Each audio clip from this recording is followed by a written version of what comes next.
We are currently living through the greatest era of self-deception in human history. You believe your opinions are the result of careful, logical deliberation, yet the reality is far more unsettling. Your individual identity is a fragile illusion that dissolves the moment you are swept into a group. Gustave Le Bon, in his seminal work, 1895, The Crowd, argues that when you join a collective, you do not just lose your voice, you lose your mind. This book, The Crowd, remains a terrifying blueprint for the modern social fabric, suggesting that a gathering of 1,000 geniuses is intellectually no better than a gathering of 1,000 fools. It posits that we are moving toward an era where the soul of the masses will dictate the direction of civilization, signaling a regression into a state of primitive barbarism. This is a review of The Crowd by Gustave Le Bon, a text that Churchill and Roosevelt studied not to understand the people, but to master them. To understand the mechanics of the 21st century, one must first understand the man who wrote its operating manual and the specific anxieties that shaped his vision. Gustave Le Bon was a titan of French social psychology, widely regarded as the founder of crowd psychology and often described as the Machiavelli of the mass society theory. His intellectual position was that of a ruthless realist. He did not care for moral platitudes, but sought to uncover the hidden, unconscious forces that drive human behavior. Yet Le Bon was writing from a place of profound fear. France in the 1890s was still reeling from the violent uprising of the Paris Commune, and the rise of anarchism, trade unions, and universal suffrage terrified the old aristocracy.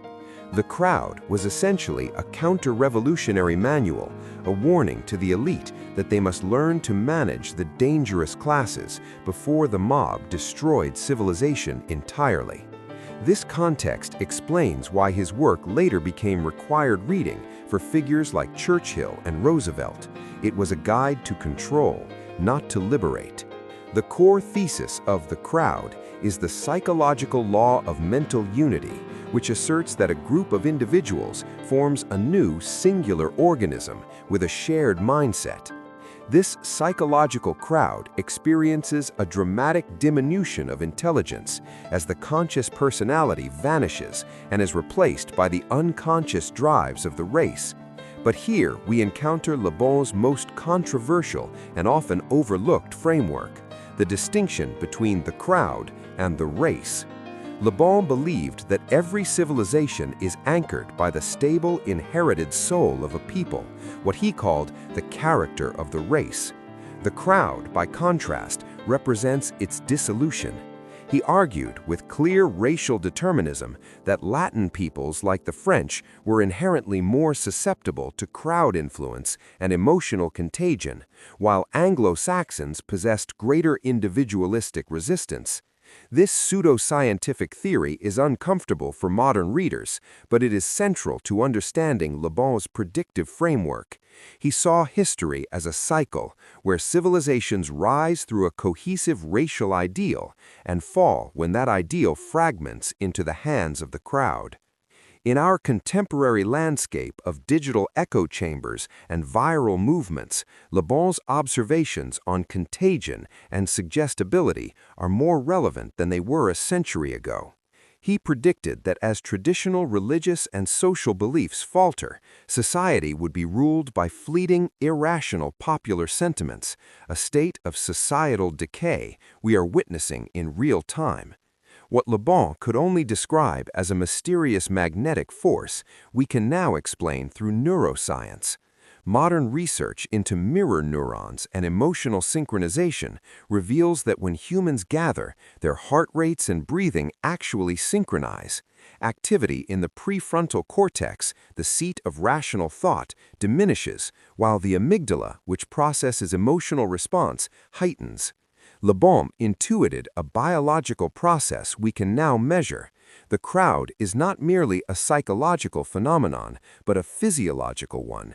Is it possible that you are only truly civilized when you are alone? Le Bon offers a chilling answer. A man descends several rungs in the ladder of civilization. Isolated, he may be a cultivated individual. In a crowd, he is a barbarian. This line reveals a fundamental truth about human identity. Our morality and intelligence are not intrinsic qualities, but fragile structures that depend on isolation. Within a crowd, the individual becomes an automaton whose will has been paralyzed. This happens because of a sense of invincible power granted by anonymity, allowing individuals to yield to instincts they otherwise suppress. In 2026, we see this in the digital mob. The screen provides the same anonymity Le Bon observed in the street, leading to a total loss of personal responsibility and a regression to primitive behavior. Yet we might question whether a digital space can truly replicate the hypnotic state of a physical mob. Le Bon emphasized that physical proximity was necessary for magnetic influence to work. Is doom scrolling the same as being in a packed stadium, or does the screen act as a barrier that creates publics, rational opinion groups, rather than true crowds? This ambiguity remains a rich area for debate. The tension endures. If your identity can be so easily erased by the presence of others, did it ever really exist at all? Why do the most educated people often support the most irrational movements? Le Bon argues that while intelligence is varied,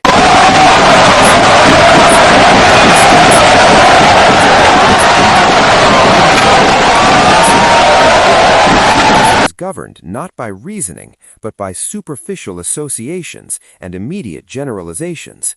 But here, Le Bon introduces a paradox that the script must address.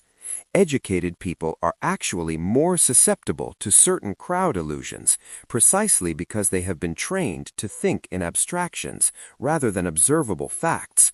An engineer may fall for a pseudo-scientific theory wrapped in impressive jargon, while a peasant trusts his senses and remains skeptical. This explains why modern conspiracy theories often find their strongest foothold among the university-educated. They are drawn to complex, image-rich narratives that feel sophisticated. Arguments and logic have zero power over the masses. To influence a crowd, one must speak to their imagination through vivid, striking images that can be assimilated instantly without critique. This explains why modern political discourse has abandoned complex policy for sensationalist narratives and slogans. We are driven by collective hallucinations, where the group perceives a distorted reality as absolute truth. This creates a terrifying psychological landscape where the unreal has as much influence as the real, provided it is visually compelling enough. Is every passionate movement secretly a cult? Le Bon asserts that the crowd demands a god before everything else, regardless of whether that god is a deity or a political concept. He observes that all crowd convictions assume a religious shape, characterized by blind submission, fierce intolerance, and a need to spread dogmas.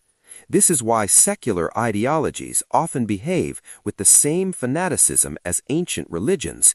They are tapping into a fundamental human need for an object of worship. Even a belief in atheism, if adopted by the masses, would manifest as a religious cult with its own dogmatic fervor. This reveals that human behavior is not driven by the search for truth, but by the search for certainty. In our current age, the dogma of universal suffrage or social justice movements act as the new cathedrals, where dissent is not viewed as an error, but as heresy. If the crowd is a servile flock, who holds the shepherd's crook? Le Bon is blunt. A crowd is a servile flock that is incapable of ever doing without a master. The power of these masters does not lie in their intelligence. Many are described as men of action with limited foresight, but in their prestige. Prestige is a magical power that paralyzes the critical faculties of others, forcing beliefs into their minds through affirmation, repetition, and contagion.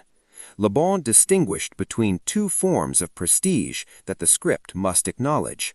First, acquired or artificial prestige, that which comes from title, wealth, uniform, or reputation, a crown, a famous name, a verified badge on social media.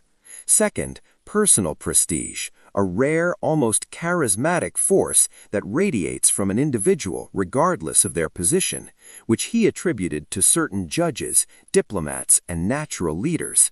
A leader does not argue, they affirm a concise claim, repeat it until it becomes a truth, and allow it to spread like a virus.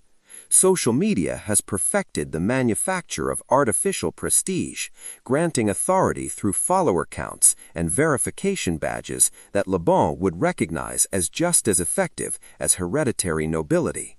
This provides a grim explanation for why success and failure are the only metrics that matter for a leader. As long as they succeed, their prestige remains intact,